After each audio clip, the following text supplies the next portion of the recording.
Cyber frauds में significant control आएगा। Bulk connection का सिस्टम डिसकंटिन्यू करेंगे, उसकी जगह प्रॉपर बिजनेस कनेक्शन वाला कॉन्सेप्ट लेके आएंगे।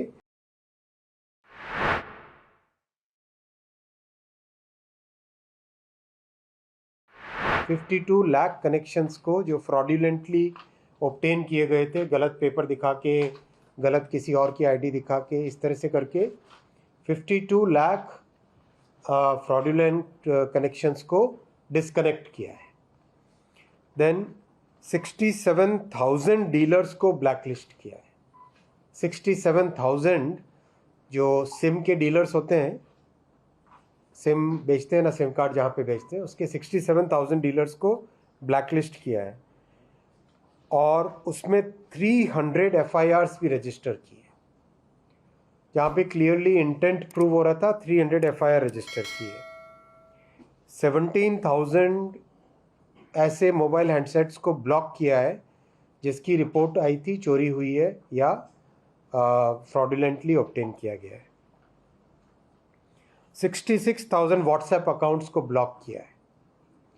आपने देखा होगा हाल ही में बहुत सारे फ्रॉडुलेंट मैसेजेस और फ्रॉडुलेंट कॉल्स व्हाट्सएप के ज़रिए से भी आने लग गई थी, तो उसके लिए 66,000 व्हाट्सएप अकाउंट्स को ब्लॉक किया है। 8 लाख पेमेंट वॉलेट अकाउंट्स को ब्लॉक किया है, 8 लाख, जिसमें पेमेंट वॉलेट के ज़रिए से फ्रॉडुलेंट ट्रांजैक्शन हुआ था। और स्टोलन और लॉस्ट हैंडसेट्स में जो संचार साथी में फैसिलिटी है, उसके ज़रिए से 3 लाख मोबाइल सेट्स को ट्रेस किया गया और उनके असली ओनर को हैंडओवर किया गया। So what I would like to share with you is that जो संचार साथी पोर्टल के ज़रिए यूज़र फोकस्ड रिफॉर्म्स किए गए थे, उसके रिज़ल्ट अच्छे आए हैं। एक्चुअल अभी तक डेटा निकलेगा, बहुत कम पीरियड निकला है ये, लेकिन 1 साल के बाद में एक्चुअल डेटा जब आएगा तब आप देखेंगे कि साइबर फ्रॉड्स की संख्या में एक तरीके से कंट्रोल आएगा। Within 1 year of this entire program cyber frauds में सिग्निफिकेंट कंट्रोल आएगा।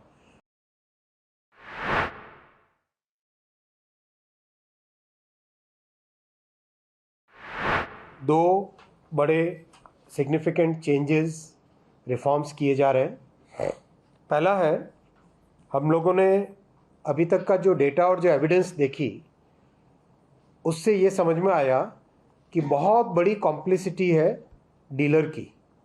जो पॉइंट ऑफ सेल होता है, जो सिम बेचता है, उसकी बहुत बड़ी कॉम्प्लिसिटी होती है। वो एक्चुअल जितना चेक करना चाहिए, जो कानून के हिसाब से जो वेरिफिकेशन एक्चुअल में करना चाहिए, वो वेरिफिकेशन नहीं करते हैं। किसी न किसी तरीके से उस वेरिफिकेशन प्रोसेस को शॉर्ट सर्किट करके सिम बेचने में उनका फोकस रहता है। तो इसको कंट्रोल में करने के लिए पुलिस वेरिफिकेशन मैंडेटरी कर रहे हैं। जो भी डीलर बनेगा उसका वेरिफिकेशन, बायोमेट्रिक वेरिफिकेशन और पुलिस वेरिफिकेशन मैंडेटरी कर रहे हैं। उन सभी पॉइंट ऑफ सेल के जो डीलर्स हैं, उनका रजिस्ट्रेशन कंपलसरी कर रहे हैं। इससे रजिस्ट्रेशन और वेरिफिकेशन से जिसने भी फ्रॉडुलेंटली सिम बेचा या फ्रॉडुलेंट डॉक्यूमेंट के बेसिस पे सिम बेचा, उस व्यक्ति को अकाउंटेबल किया जा सकेगा इस प्रोसेस में। तो ये अकाउंटेबिलिटी लाने का बहुत बड़ा एक स्टेप है और ये बहुत डिटेल चर्चा करके, फील्ड में डेटा देख के, टेलीकॉम सर्विस प्रोवाइडर्स से बातचीत करके, पुलिस एजेंसीज के साथ बातचीत करके, एक्चुअल में फील्ड में जाके कुछ टेस्ट चेक करके, इन सब को करने के बाद में इस नतीजे पे पहुँचे कि बहुत बड़ा सोर्स है फ्रॉडुलेंट सिम बेचने का, वो है डीलर। इसलिए डीलर के ऊपर एक प्रॉपर अकाउंटेबिलिटी का सिस्टम बनना चाहिए। तो ये साथियों पहला रिफॉर्म है। दिखने में छोटा लगता है ये रिफॉर्म, लेकिन इस छोटे से चेंज से मेरा आपसे विश्वास है कि आप देखोगे कुछ ही महीनों के अंदर अंदर फ्रॉडुलेंट सिम बेचने की संख्या में एक सिग्निफिकेंट कमी आएगी। दूसरा बड़ा रिफॉर्म है कि बहुत सारे लोग बल्क में सिम खरीदते हैं। आप समझो 80% तो उसमें जेन्युइन है, जिनकी रिक्वायरमेंट होती है, बिजनेसेस हैं, कॉरपोरेट्स हैं, ऐसे लोग हैं जिनके किसी एक पर्टिकुलर बड़े इवेंट के लिए एक बड़ा ग्रुप है, मान लो कोई संगम हो रहा है, अपना समागम हो रहा है, निरंकारी समागम हो रहा है, कोई कुछ ऐसी बड़ी चीज़ होती है, बड़ा इवेंट होता है, तो बल्क में लिए जाते हैं। तो उसके लिए बल्क कनेक्शन वाला एक प्रोविज़न था। लेकिन जो 20% मिसयूज़ है, वो मिसयूज़ बहुत बड़ा है। उसमें क्या होता था, बल्क कनेक्शन के नाम पे खूब सारे सिम ले लिए, और एक डिवाइस होता है सिम बॉक्स। सिम बॉक्स के अंदर एक साथ खूब सारे सिम डाले जाते हैं, और उस एक सिम बॉक्स के ज़रिए से फिर बहुत सारे ऑटोमेटेड कॉल्स होते थे। पहला ये मिसयूज़ होता था, और दूसरा मिसयूज़ ये होता था कि एक साथ बल्क में ले लिए, और उसके बाद में आज 5 सिम लिए, 5 सिम से फ्रॉडुलेंट कॉल किए, उन 5 सिम को डीएक्टिवेट किया, कल और 5 सिम से फ्रॉडुलेंट कॉल्स किए, डीएक्टिवेट किया, फेंका। फिर ऐसे करके एक तरीके से एक फ्रॉडुलेंट कॉल्स की, साइबर फ्रॉड्स की एक कड़ी बन जाती थी।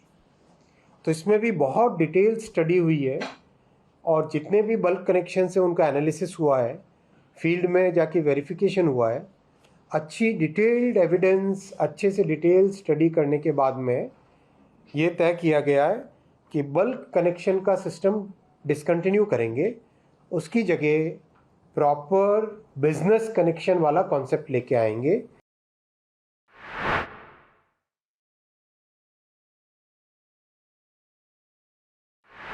एक और छोटा प्रोसेस में चेंज लाए हैं जिसका बहुत अच्छा इम्पैक्ट आया है, कि जहाँ पर भी आधार कार्ड लेके आते हैं, वहाँ पे आधार कार्ड के ऊपर जो QR कोड है, उस QR कोड को स्कैन करके डिजिटली वेरीफाई करना मैंडेटरी कर रहे हैं। मतलब प्रैक्टिस में आ गया ये ऑलरेडी, अब उसको एक लीगल बैकग्राउंड दे रहे हैं। तो उससे भी काफ़ी मात्रा में जो फ़ोटोशॉपिंग करके आधार कार्ड बनाते थे और पेपर वेरिफिकेशन करने की कोशिश करते थे, वो वाला फ्रॉड भी कम हो जाएगा। नमस्कार, मैं हूं मानक गुप्ता। अगर आपको हमारा ये वीडियो पसंद आया हो तो इसे लाइक और शेयर जरूर करें, और हां, हमें सब्सक्राइब और फॉलो करना ना भूलें, ताकि आप देश और दुनिया की कोई खबर मिस ना करें। तो जुड़े रहिए हमारे साथ और देखते रहिए न्यूज़ 24।